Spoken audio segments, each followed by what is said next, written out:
I was traveling in the Northwest. I went to Seattle and then Portland. And while I was walking around the neighborhood of Portland, I came across a DIY coffee shop. And when I walked in there, I just knew, like, this is a game changer. This is going to be something that I want to explore and do something with. What makes this particular bus different, Uncle Leroy's Coffee, is that it's a mobile coffee bar.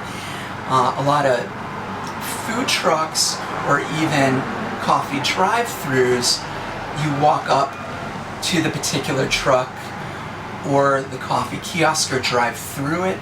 This is a little bit different because patrons can actually hop on and they walk towards the counter where there's a slow brew bar. I'm making the coffee individually. They can look behind, they can see where the coffee was actually roasted. Yeah, so normally I roast on a camp stove, go ahead and fire it up to a medium temperature, and usually around 8 minutes you hear the first crack indicating that the coffee is pretty much ready. And I'm generally going for a medium roast. It's a roasting method which was popular 150, 200 years ago, where a lot of people would roast in their homes.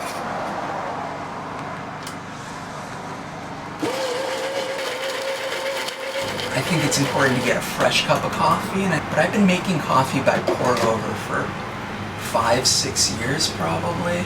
So using the slow brew process, making it 1 cup at a time, I've been doing for quite a while. We pour a little bit of water to dampen, to let the grinds bloom for a little bit, and then we go ahead and finish it off. Well, what can I get you guys? What do you recommend? Yeah. What's your favorite?